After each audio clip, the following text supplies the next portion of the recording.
Je te propose maintenant de rentrer un peu plus en détail, en précisant les caractéristiques des 4 phases, ainsi que les compétences qui seront nécessaires. Prêt? On y va. La phase initiale de tout projet de formation est la phase exploration. C'est le moment où l'équipe d'ingénierie pédagogique identifie le besoin de la formation, analyse le public cible, définit les objectifs pédagogiques macroscopiques. Les enquêtes, les entrevues avec les parties prenantes et l'analyse des lacunes en compétences sont des étapes clés pour comprendre les attentes et concevoir un programme adapté.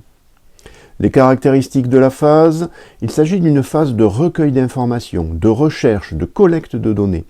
On pose énormément de questions pendant cette phase car nous avons besoin de données afin de pouvoir proposer une solution pédagogique adaptée. Les compétences sollicitées, la curiosité et la persévérance seront les soft skills qui te permettront de mener à bien cette toute première phase.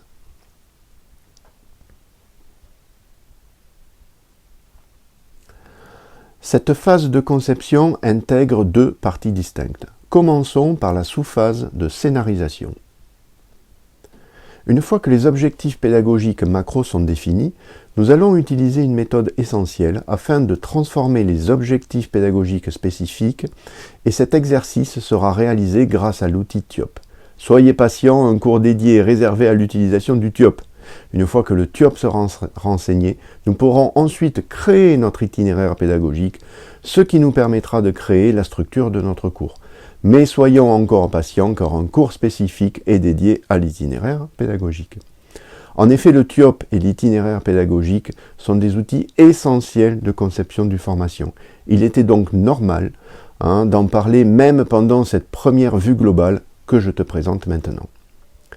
Les caractéristiques de la phase, il s'agit d'une phase essentielle qui est composée à la fois d'une partie purement méthodique et de réflexion qui permet de décortiquer un système complexe en un système gérable, et d'une autre partie qui est purement créative où l'on va imaginer la solution pédagogique la mieux adaptée aux besoins qui aura donc été caractérisé pendant la phase d'exploration. Les livrables rédigés durant cette phase de conception ne seront pas présentés aux stagiaires. Ce sont les livrables qui permettent de construire en coulisses ta formation. Les compétences sollicitées, rigueur et méthode seront tes alliés pendant le début de cette phase. Puis place à la créativité. La phase de conception est complexe car elle fait appel à des compétences qui peuvent parfois être opposées. En effet, on commence par suivre un processus séquentiel bien méthodique qui doit appliquer les règles et on termine par une activité créative où tout est permis. Amis bipolaires, cette phase est pour nous. Puis je te propose de continuer par la sous-phase de production des supports pédagogiques. Après avoir finalisé la scénarisation, vient la sous-phase de production des supports pédagogiques. Cela inclut la création des supports pédagogiques présentiels ou distanciels, tels que les présentations, les documents écrits, les vidéos ou les modules interactifs. Cette phase nécessite une coordination étroite entre les concepteurs pédagogiques, les formateurs et parfois des experts externes pour garantir la qualité et la pertinence du matériel produit. Cette sous-phase est également appelée phase de développement. Les caractéristiques de la phase, il s'agit d'une phase de rédaction et de création de livrables, et à l'inverse de la sous-phase de scénarisation, tous les livrables rédigés pendant cette phase seront destinés aux stagiaires. Les compétences sollicitées, pédagogie et créativité seront les soft skills sollicités pendant cette phase. Ton amour du partage et de la transmission sera exploité au mieux durant cette sous-phase pour les bienfaits de l'apprentissage de nos apprenants.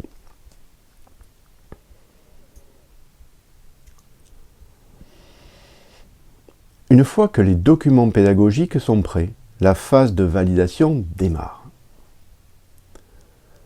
Cette étape cruciale consiste à évaluer et vérifier le contenu et les supports pédagogiques pour s'assurer qu'ils répondent aux objectifs éducatifs fixés. Les tests pilotes, les retours d'expérience des testeurs et les ajustements en fonction des commentaires reçus sont essentiels pour affiner et améliorer la formation. Les caractéristiques de la phase, il s'agit d'une phase de nombreuses vérifications. Elle porte sur différents pans de l'information et elle comprend la toute première session de formation, Les questionnaires distribués aux stagiaires sont généralement différents de ce que l'on pourra avoir par la suite. Il faut vérifier le moindre détail, de la faute d'orthographe au type de typo utilisé, respect de la charte graphique, homogénéité des supports, des visuels, en passant par la vérification de la progression pédagogique, la bonne compréhension de l'apprenant. Les tout premiers questionnaires envoyés aux apprenants auront pour but de valider la conception de la formation. Répond-elle au CDC initial? Quels sont les ajustements à réaliser, etc. C'est à la suite de ces ajustements finaux que la formation pourra être déployée à grande échelle en toute sérénité. Il faut savoir que cette phase est chronophage. Il est vivement conseillé de standardiser au maximum ces livrables dès le départ afin de ne pas perdre trop de temps. Les compétences sollicitées, rigueur, précision et sens du détail seront les soft skills à posséder pendant cette toute dernière phase. Petite astuce pour vous aider pour y arriver.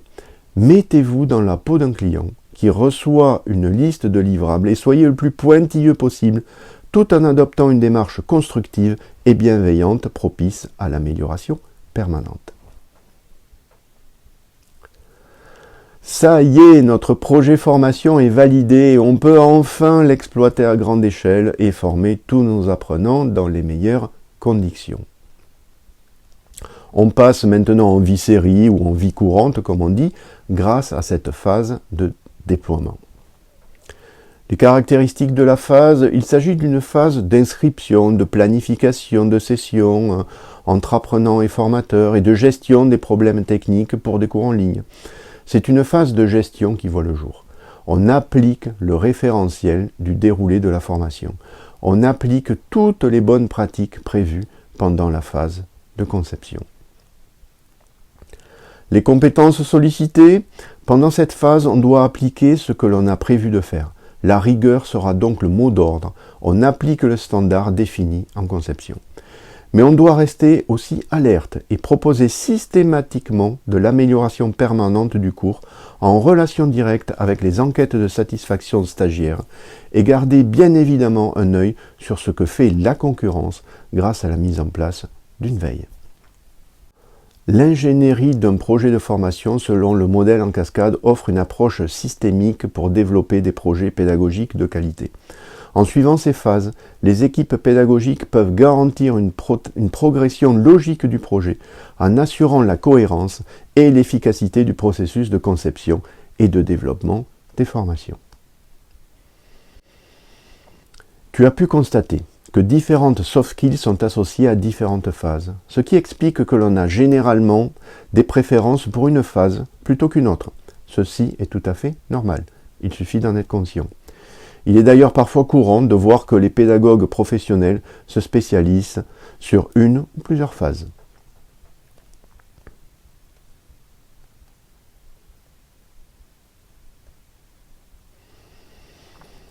J'ai commencé à utiliser ce processus d'ingénierie en 2008. Et au bout d'un moment, je me suis posé la question suivante.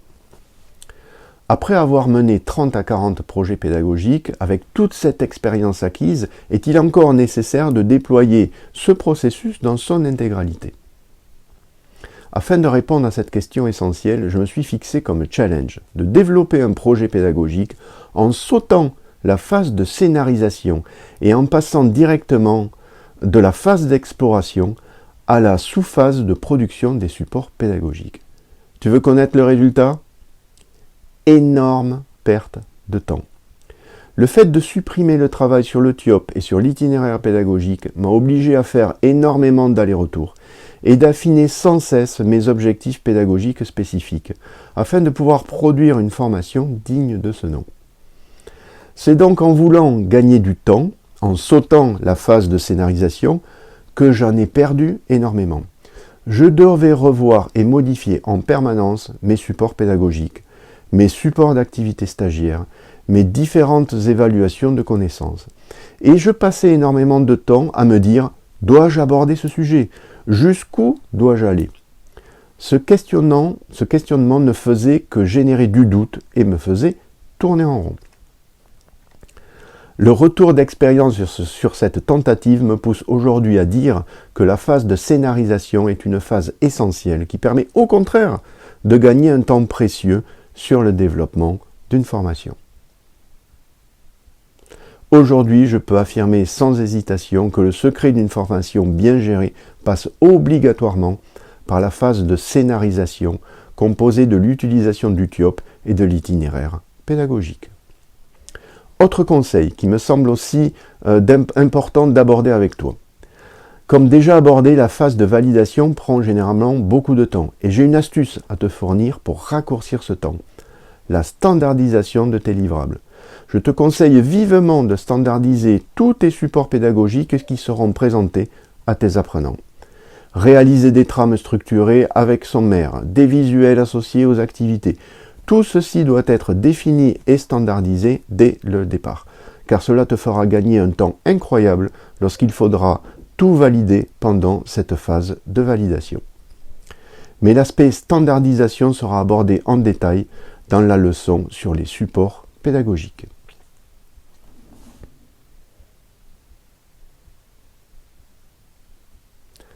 Voilà, je souhaitais en premier lieu t'offrir une vue de haut de ce processus global afin de mieux le comprendre.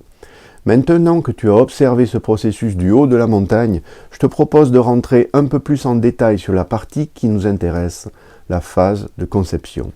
Et c'est cette phase de conception qui va être développée dans les cours suivants. En attendant, je te propose maintenant ce qui me paraît important de retenir de ce module. Un projet formation est un projet comme un autre, qui suit un schéma séquentiel de type cascade. Un projet de formation est composé de différentes phases successives. La bonne rédaction des livrables fait partie du secret d'une bonne formation. La phase de conception n'est qu'une phase parmi un ensemble cohérent plus global. La sous-phase de scénarisation TIOP et itinéraire pédagogique est une phase essentielle. Déployer le processus complet permet de structurer son projet et de gagner au final un temps précieux. Et enfin, standardiser les livrables permet de gagner du temps sur la phase de validation.